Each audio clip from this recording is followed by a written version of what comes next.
এদের বিচার করতে হবে। এই ফ্যাসিবাদ পুলিশের বিচার না করা পর্যন্ত আমরা ঢাকার শহর ছাড়ব না। আমাদের 10তম গেট আমরা আদায় না করে আমরা ঢাকা থেকে যাচ্ছি না। আমার প্রশ্ন আপনাদের মিডিয়া ভাইদের কাছে, আমাদেরকে শিক্ষকদেরকে থার্ড ক্লাস রেখে আপনারা কি শান্তি পাবেন? আপনাদের ভবিষ্যৎ প্রজন্ম আমরা থার্ড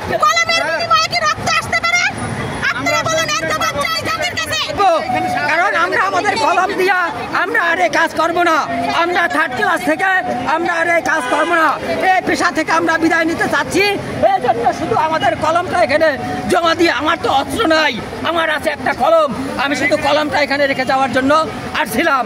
তারা আমাদের সেই শান্তিপূর্ণ সমাবেশে আমাদেরকে টিয়ারশেল নিক্ষেপ করলো, আমাদেরকে বোমা নিক্ষেপ করলো, লাঠি পেটা করলো, কুত্তার মতন আমাদেরকে শিক্ষকদেরকে পিটালো।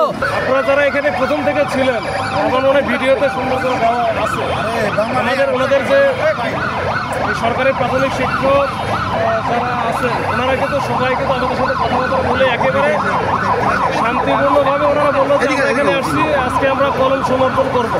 আমার হাতে কলমও দিল 8-10টা দিয়ে সুন্দর করে তারা মাইকে ঘোষণাও দিল যে আমরা এখান থেকে চলে যাব, শহীদ মিনারে গিয়ে আমরা বসবো, একটু বসে আমরা পরবর্তী কর্মসূচি আজকে আমরা চলে যাব।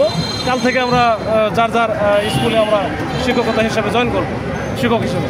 তো ওইটা হিসেবে তার সে যখন কথা বলে চলে যাবে, এর মধ্যে আরেকটা আপনারা দেখছেন যে বাম পাশে তারা ছিল, তো ওনারা যে কি বুঝবে আল্লাহ জানে, ওনারা কিন্তু প্রথমে ব্যারিকেড একটা যে প্রথম লেয়ারটা ছিল ভেঙে ফেললো, পরের লেয়ারে আবার হাত দিচ্ছিল, পরের লেয়ারে ভেঙে ফেলার উপক্রম। তখনই কিন্তু আমাদের হচ্ছে তাদেরকে সরানোর চেষ্টা করছি, আমরা সরাই ফেলছি। এই হচ্ছে বিষয়, একেবারে শান্তিপূর্ণ একটা সেটেল একটা বিষয় ছিল, যেটা ওনাদের সাথে নেতৃত্বের সাথে বা ওনাদের যারা নেতৃত্ব দিচ্ছে তাদের সবার সাথে কথা বলে কিন্তু আমরা সমাধান করে ফেলছি।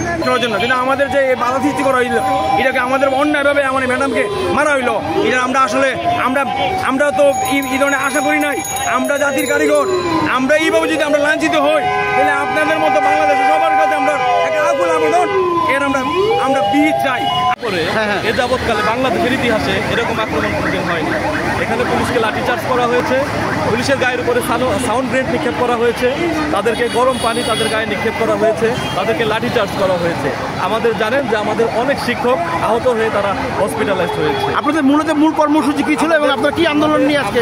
3 দফা দাবিতে আজকে একটা শান্তিপূর্ণ কর্মসূচিতে এখানে অংশগ্রহণ করেছিলাম।